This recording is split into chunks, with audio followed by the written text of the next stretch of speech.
사랑하는 더하는 교회 가족 여러분, 지난 시간에는 우리가 시편 120편부터 122편까지 세 편의 성전에 올라가는 노래들을 함께 살펴보았습니다. 내가 산을 향하여 눈을 들리라. 나의 도움이 어디서 올까? 나의 도움은 천지를 지으신 여호와에게서로다. 지난 시간에는 예배는 지친 세상 속에서 우리를 영원토록 지키시는 하나님을 바라보는 사람들이 함께 모여서 하나님이 주시는 평안과 복을 기뻐하는 잔치다. 이렇게 우리가 나누었습니다. 오늘도 계속해서 성전에 올라가는 노래들을 함께 읽어 나가면서 하나님께 예배하는 자의 삶과 마음이 어떠한지 살펴보려고 합니다.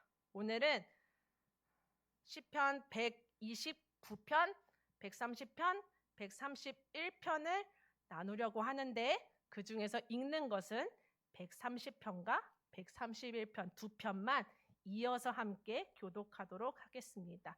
시편은 원래 한 편 한 편이 독립된 시편이지만 사실은 개혁주의 전통 안에서는 창세기부터 요한계록, 계시록까지를 순서대로 통으로 읽는 것들을 많이 권장하였습니다. 이게 창세기부터 요한계시록까지가 정경으로서 구속사의 하나의 큰 묶음의 흐름 안에 있다 하여서 연속적인 읽기 또한 우리에게 유익이 있다 이렇게 권하거든요. 그래서 오늘은 이번 주제 설교에서는 조금 앞뒤 시편을 같이 살펴보면서 이 시편에서 어떻게 하나님이 주시는 메시지를 조금 더 명확하게 우리에게 주시는지 좀 살펴보도록 하겠습니다. 130편과 131편을 이어서 교독하도록 하겠습니다. 여호와여, 내가 깊은 곳에서 주께 부르짖었나이다.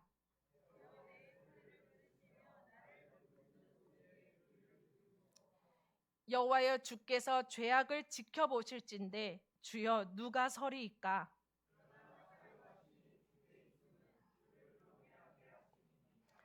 나 곧 내 영혼은 여호와를 기다리며 나는 주의 말씀을 바라는도다.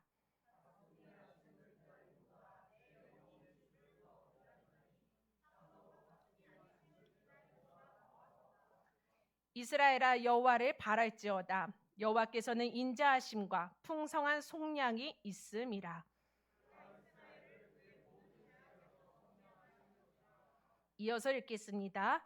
여호와여, 내 마음이 교만하지 아니하고 내 눈이 오만하지 아니하오며 내가 큰 일과 감당하지 못할 놀라운 일을 하려고 힘쓰지 아니하나이다.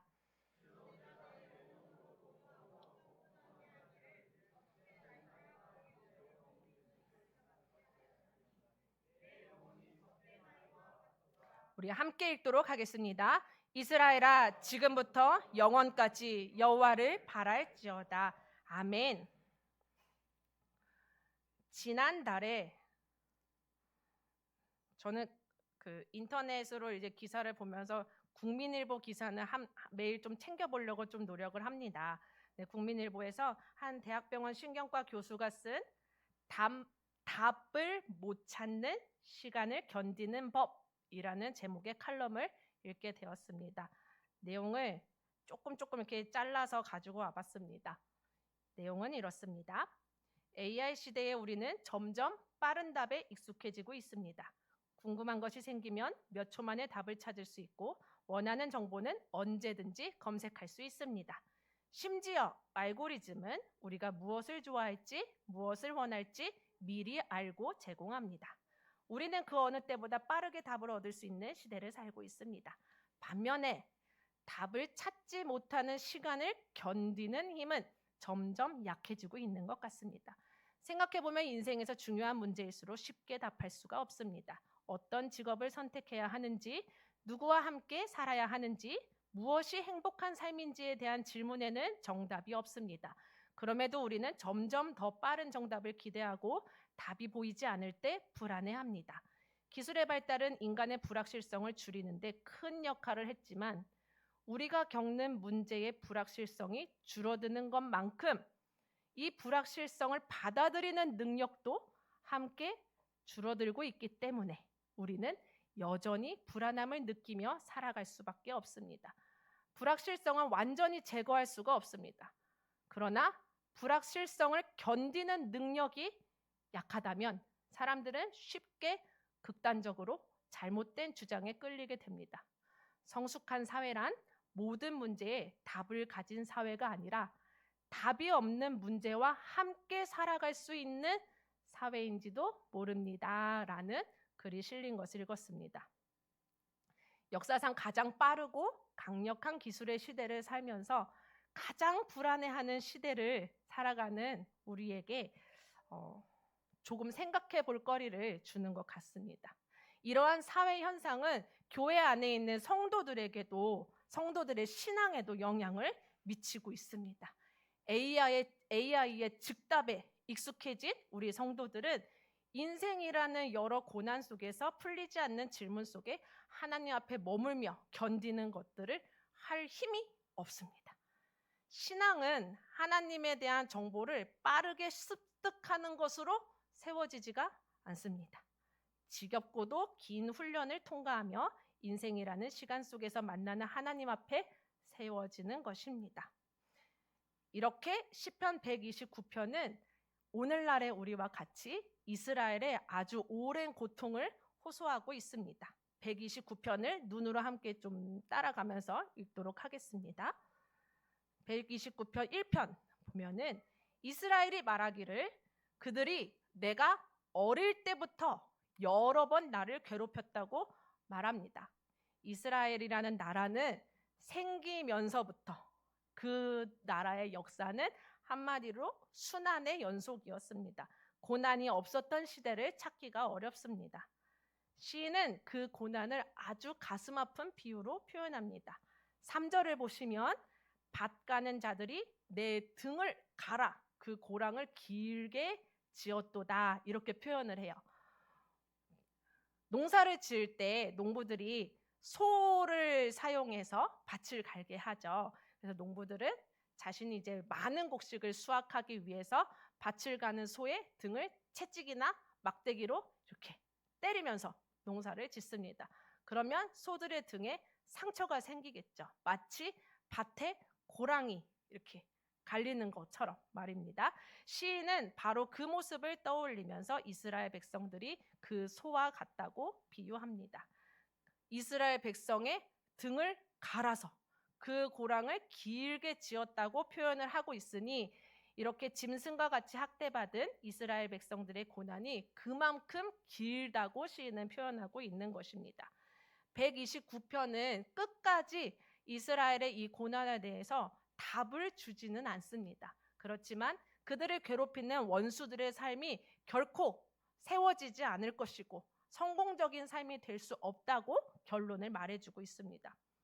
이 답을 알 수 없는 고난이 오늘 우리가 읽었던 130편에서는 깊은 곳이라는 단어로 표현이 됩니다. 시인은 이렇게 첫 마디를 시작합니다. 130편 조금 빨리 넘어가요. 이게 세 편을 통째로 한꺼번에 보기 때문에 빨리빨리 탁탁탁탁 넘어가야 돼요. 130편 보면은 여호와여 내가 깊은 곳에서 주께 부르짖었나이다.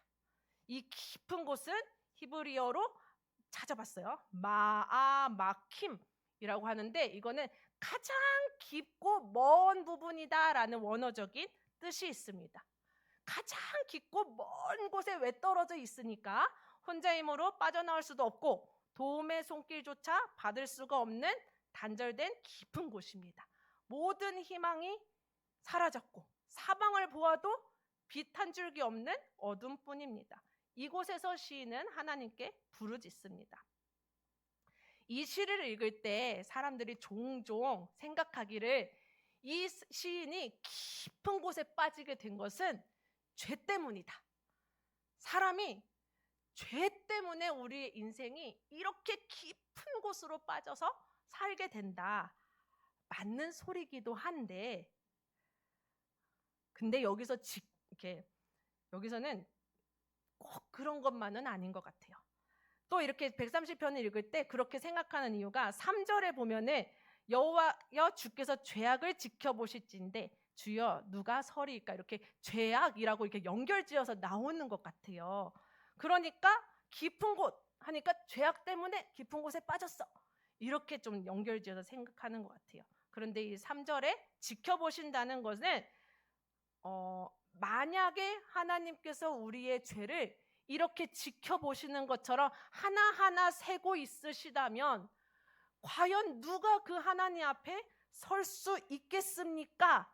라고 반문하며 그 뒤에 나오는 하나님의 사유하심, 용서하심과 하나님의 인자하심을 강조하기 위해서 이렇게 문장이 사용된 거기 때문에 여기에 나오는 3절의 죄악과 1절에 나오는 깊은 곳은 약간 완전히 이렇게 동의어는 아닌 거예요. 그러니까 좀 구분지어서 이렇게 이해할 필요가 있습니다.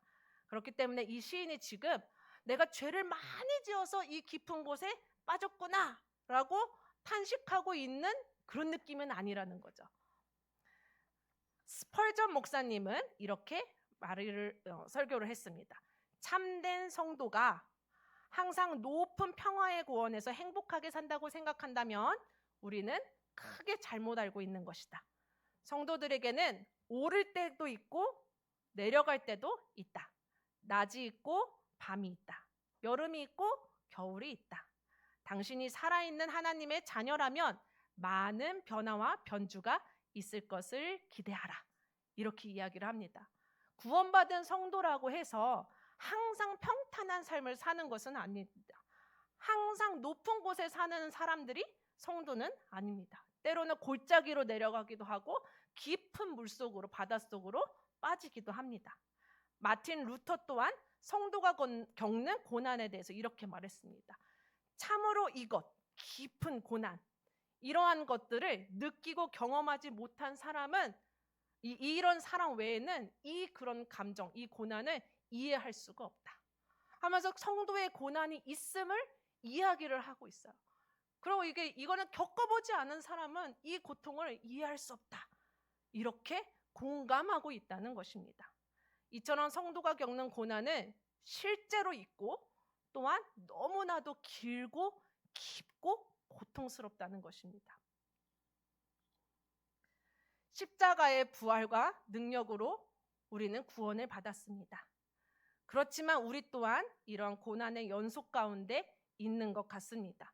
기도해도 달라지는 것이 없는 것 같고 기도가 천장에 부딪혀 떨어지는 것 같고 아무도 내 상황을 이해하지 못하는 것 같고 심지어는 내가 이렇게 된 것이 다 나의 잘못 때문이 아닌가 절망하고 있습니다. 시인은 이러한 깊고 처절한 외로움 속에서 하나님께 부르짖고 있습니다.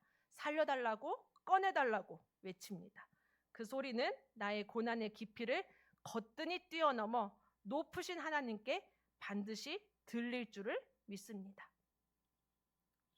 그 이유가 이제 중요합니다. 그 이유는 바로 하나님이 그런 분이시기 때문입니다. 내 목소리가 유달리 듣기가 좋고 아주 곱고 분명하고 큰 소리라서가 아니라 거룩하신 하나님 앞에 그 누구도 하나님께 닿을 수는 없고 닿을 수가 없습니다. 만약에 우리의 죄가 낱낱이 하나도 빠짐없이 계수되고 있다면 누가 하나님 앞에 설 수 있겠는가? 시인은 이렇게 이야기하고 있습니다. 하나님 앞에 선다는 것은 그냥 이렇게 딱 서 있는 게 아니라 법정에서 무죄라고 선고받아서 당당하게 서 있는 모습을 나타냅니다. 죄인은 이 거룩하신 하나님 앞에 결코 담대하게 설 수가 없습니다. 그러나 우리 하나님은 사유하시는 하나님, 용서하시는 분입니다. 이 본문의 사유하심은 히브리어로 정관사 하가 붙어가지고 그 용서라고 나타내고 있어요. 하나님의 고유하신 용서의 성품을 말하고 있습니다. 유진 피터슨 목사님이 메시지 성경이라고 아주 성경을 유려한 문장으로 우리가 이해하기 쉽게 재미있게 의역을 하신 성경이 있어요. 거기 메시지 성경에서는 이렇게 이 구절을 이렇게 재미있게 표현합니다. Forgiveness is your habit. 용서는 당신의 습관입니다. 하나님은 습관처럼 계속 용서하시고 계속해서 용서하십니다. 하나님은 우리의 죄악을 이렇게 지켜보시면서 하나하나 세시는 것이 아니라 오히려 하나하나 용서하고 또 용서하시면서 용서가 하나님의 습관인 것처럼 반복하여 계속해서 완전히 우리의 죄를 용서해 주십니다. 그리스도 안에서 다시는 우리를 죄 있다고 여기지 않으십니다. 하나님께서 우리를 용서해 주시는 이유는 바로 우리가 하나님의 성전에서 거룩하신 하나님의 임재 앞에 당당하게 서 있기를 원하시기 때문입니다. 이것이 바로 예배입니다. 용서받은 사람들이 하나님 앞에 당당히 서 있는 것이기 때문입니다. 예배의 출발점은 언제나 하나님의 용서가 먼저입니다.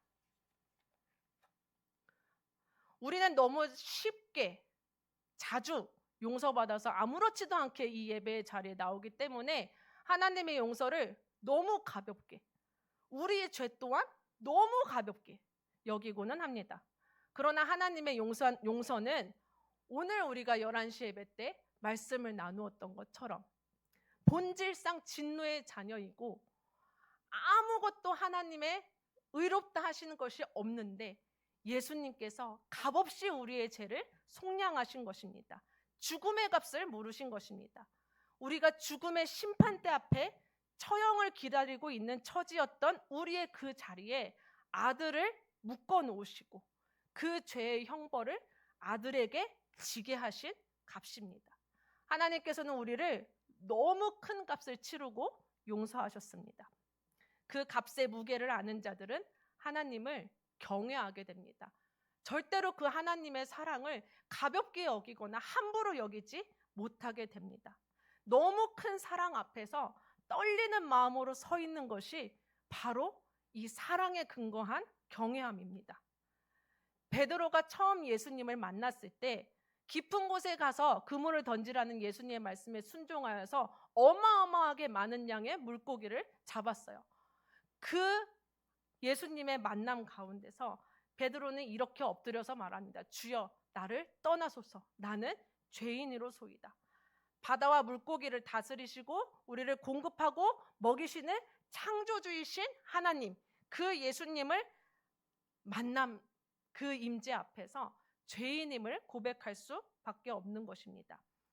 그러나 이후에 부활하신 후에 우리가 전교인 수련의 주제가 디베랴 호숫가에서 예수님이 제자들을 다시 찾아오실 때 먹이시고 위로하시면서 네가 나를 사랑하느냐 이렇게 물으시는 그 장면이거든요. 바로 그때 베드로가 예수님을 3번 부인하고 제자들 다 뿔뿔이 흩어지고 예수님 십자가에 죽으시고 죽으셨어요.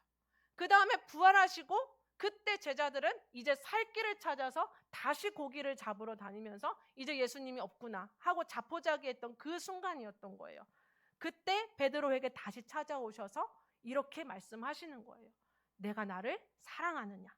그때 베드로는 이렇게 대답합니다. 주님, 내가 주님을 사랑하는 줄 주님께서 아십니다.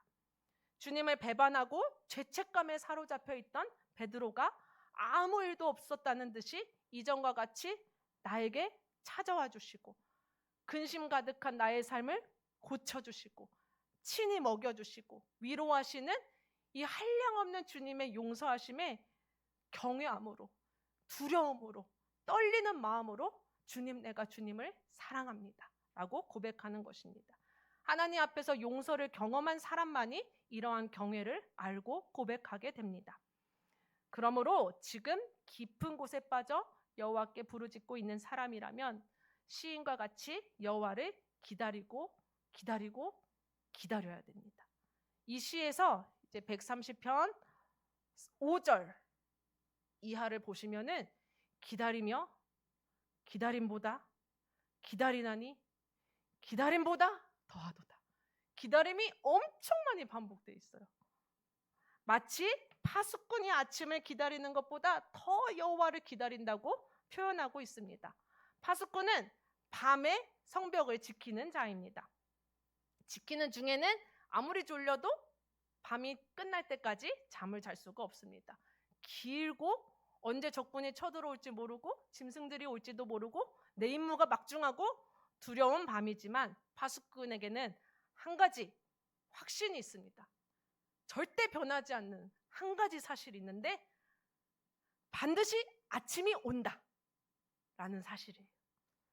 파수꾼이 스스로 아침을 만들어낼 수도 없고 해를 일어날 수도 없지만 파수꾼이 할 수 있는 일은 딱 한 가지입니다. 깨어서 아침을 기다리는 것. 이게 바로 성경에서 말하는 기다림입니다. 반드시 오는 아침을 우리가 스스로 불러낼 수도 없고 당길 수도 없지만 반드시 오는 아침을 우직하니 그곳에 서서 기다리는 것입니다. 우리는 도무지 끝이 보이지 않는 삶의 문제들을 빨리 해결하고 싶은 마음이 간절합니다. 기도한 지 일주일이 지났는데 아무 일도 일어나지 않는다. 우리는 불안해집니다.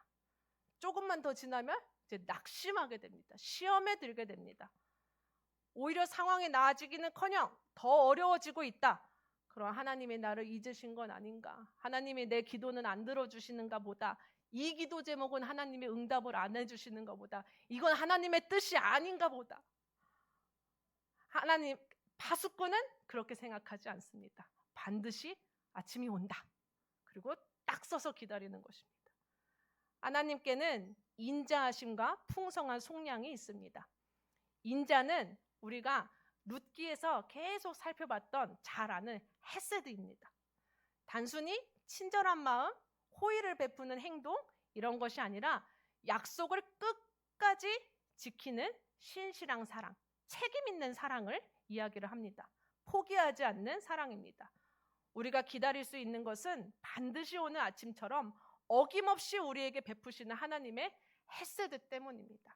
하나님은 절대 우리에게 약속을 저버리지 않으시고 어김없이 그 약속을 이행하시는 신실하신 사랑의 하나님이십니다. 하나님께서는 이러한 신실한 사랑과 용서로 우리의 죄를 속량하셨습니다. 이 속량은 겨우 값만 치르고 끝나는 것이 아닙니다. 죄책감만 살짝 덜어준 것이 아닙니다. 완전히 우리를 깊은 곳에서 끄집어내 주시고 잃어버린 자유를 회복하여 주시는 것입니다.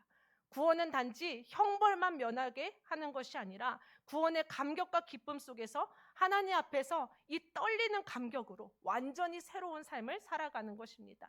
이 풍성한 자유는 하나님을 향한 깊은 신뢰와 사랑으로 누리게 됩니다. 이 130편은 마치 눈앞에서 홍해가 갈라지는 것을 목격하고 하나님이 이렇게 우리를 끄집어내어서 구원하셨다 하는 이 엄청난 분위기 속에 있습니다. 그런데 이어지는 우리가 살펴볼 131편을 가보면 이제 약간 좀 노래가 조용해져요. 약간 이게 시편은 리듬이 있어요. 130편은 내가 깊은 곳에서 부르짖나이다 하고 이게 막 그 약간 베토벤의 운명 교향곡처럼 빠바바바 이렇게 막 절망적이고 그 가운데 막 기다리고 부르짖고 막 열정이 있고 그런 좀 이렇게 그래요. 우리 수호 이게 역시 음악을 알아. 근데 이 고요한 가운데 수호가 홀리시대에서 클래식 음악을 많이 들어요. 그래서 아는 게 많아요. 똑똑한 친구예요. 귀여워. 네. 제가 참 사랑에 많이 빠졌어요. 저 아이한테. 보기만 해도 웃음이 나. 까먹었네. 너무 예뻐서 제가. 131편은 이게 갑자기 이렇게 잔잔한 이제 분위기가 돼요. 왜 그러냐 하면은 먼저 시인은 3번 내가 하지 않겠습니다. 나는 이거 하지 않습니다. 나는 이거 하지 않습니다. 131편으로 건너뛰셔야 돼요. 이제 거의 다 끝난 거예요. 이제 끝났어요. 이제 내 마음이 교만하지 않고 내 눈이 오만하지 않고 내가 큰 일과 감당하지 못할 놀라운 일을 하려고 힘쓰지 아니하이다. 내가 교만, 오만, 큰 일, 감당하지 못할 일 다 뭔가 높은 거예요. 내 수준보다 높은 일. 성경에서 높다고 하는 것은 일반적으로 교만한 것을 뜻합니다. 마음이 높은 것은 주로 하나님의 통치를 거부하는 교만입니다. 근데 항상 그런 것은 또 아닙니다. 이스라엘의 여호사밧 왕은 산당과 아세라 목상들을 제거하면서 여호와의 도를 좀 제대로 더 잘 행하기 위해서 마음을 높이 둔다 이렇게 성경에서 표현하고 있습니다. 다윗이 성전을 건축하는 것 또한 성경에서 큰 일이라고 묘사하고 있습니다. 문제는 높은 목적, 높은 마음이 다 나쁜 것이다 이런 게 아니라 문제는 하나님의 자리를 대신하면서까지 내 마음이 높아지는 것이 문제입니다. 하나님의 섭리까지 내가 다 이해한다는 듯이 서둘러서 모든 것을 설명하려 하고 모든 답을 당장 가지려는 마음입니다. 욥은 고난 끝에 이렇게 고백했습니다. 하나님, 저는 하나님의 섭리를 다 이해할 수 없습니다. 그러나 이해하지 못해도 하나님을 신뢰하겠습니다. 131편 2절을 보면 우리 개역개정 성경에는 실로 이렇게 시작되는데 원어에서는 아주 중요한 접속사로 시작이 돼요. 임로 이렇게 시작하는데 임로 하는 오히려 그렇게 하지 않고 라고 이렇게 확 분위기가 바뀌는 거예요. 나는 마음을 높이지 않겠습니다. 나는 눈을 높여서 오만해지지 않겠습니다. 나는 내 목표를 너무 크게 높여서 너무 큰 일을 도모하려고 힘쓰지 않겠습니다. 오히려 나는 이렇게 하겠습니다. 라고 지금까지와는 전혀 다른 삶의 방향의 그 전환을 이야기하는 것입니다. 하나님의 자리에 나를 두면서 내가 높아지려 했던 삶에서 이제는 하나님을 내 삶의 주인으로 인정하고 하나님을 신뢰하는 삶으로 바뀌는 것입니다. 빠른 답과 나의 통제, 나의 생각, 나의 계획 아래에 있었던 삶을 하나님의 섭리를 이해하면서 신뢰하면서 기다리는 삶으로 전환됩니다. 그 모습이 바로 젖된 아이가 엄마의 품에 안겨 있는 것으로 묘사가 됩니다. 젖먹이와 젖된 아이는 아주 큰 차이가 있습니다. 젖먹이는 엄마의 품을 좋아하는 게 아니라 엄마의 젖을 사모하는 것이죠. 원하는 것이 채워지지 않으면 바로 울어버려요. 우리 송지효리를 모유수유하느라고 제가 엄청나게 고생을 했어요. 왜냐면은 지효리가 태어날 때 이 여기 혀 밑에 설소대라고 하잖아요. 혀 밑에 있는 근막이 짧아요. 그래가지고 이게 젖을 잘 물 수가 없는 이 구조였어요. 그리고 저는 출산 때 과다출혈을 해가지고 수혈도 하고 막 빈혈이 심해가지고 젖도 잘 안 돌고 이런 상황에서 모유수를 하겠다고 고집을 부려가지고 그때 한 100일까지는 이 아이는 그 원래는 수유 간격이라는 게 있잖아요. 애들이 신생아가 이제 2시간마다 한 번씩 먹고 3시간마다 한 번씩 먹고 그런데 이 아이는 너무 너무 오랫동안 빨아야 되는 거예요. 그래서 진짜 과장이 아니라 정말로 하루 종일 안고 있었던 것 같아요. 뭐 잘못된 것 같다. 친정 엄마가 너 잘못하고 있는 것 같다. 그러다가 황달이 또 왔어요. 근데 병원에 갔어요. 분유를 먹여야 되겠다. 근데 의사가 하는 말이 어머니 울면 먹이지 말고 눈 뜨면 무조건 먹이세요. 그러는 거예요. 그래서 진짜 그냥 먹였어요. 그렇게 해서 저렇게 컸어요. 그런데 안 클 줄 알았는데 애가 크더라고요. 젖이 떼지더라고요.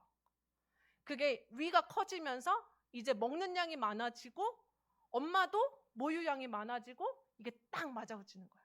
그래서 얘가 크는 거예요.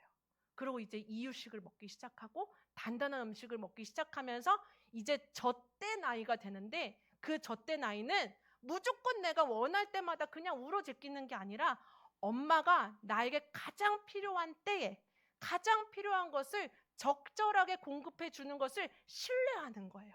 그래서 엄마를 믿기 때문에 엄마 품에 안기는 그 신뢰 관계가 됩니다. 이게 바로 예배의 삶입니다. 하나님께서는 우리가 이런 젖된 아이가 되기를 바라십니다. 나를 신뢰하는 것을 배워라. 환경과 문제는 계속 바뀝니다. 하나님께서 근데 우리에게 기대하고 가르치시는 건 딱 한 가지입니다.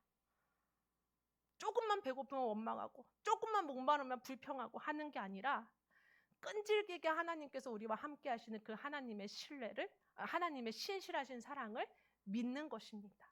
그럴 때에 우리가 예배할 수 있습니다. 예배라는 것은 그저 1시간 이곳에 앉아서 하나님의 이름을 부르고 신나게 찬양하고 기도하고 좋은 말씀 듣고 이거에 머무는 것이 아니라 정말 값없이 나를 너무나도 큰 값으로 나를 구원해 주신 그 하나님 앞에 떨리는 마음으로, 또한 신실하게 나를 붙드시면서 그 필요할 그 때때마다 하나님의 크신 섭리 안에서 나를 지키시는 그 사랑 안에서 평안함과 고요함을 누리면서 하나님 앞에 서는 것입니다. 이것이 바로 예배입니다. 우리 이곳에 모인 모두는 이러한 하나님 앞에서 떨리는 마음이 모였습니다. 또한 고요하고 평안한 마음이 이곳에 모였습니다. 이곳에 하나님이 임재하실 것이고 이곳에서 우리는 하나님 앞에 당당하게 설 것입니다. 죄인은 아무도 이곳에 설 수가 없습니다. 하나님의 은혜를 모르는 자는 아무도 설 수 없습니다. 하나님 앞에서 경외함을 모르는 자는 이곳에서 설 수가 없습니다. 또한 하나님 안에서 항상 불평불만하고 아직도 젖먹이의 신앙을 갖고 있다면 이 하나님께서 주시는 풍성한 속량을 누릴 수가 없습니다. 우리 진정한 참된 예배자가 되기를 소망합니다. 기쁨과 풍성한 은혜를 누리는 우리 더하는 교회, 평안하여 든든히 서가는 교회가 되기를 소망합니다.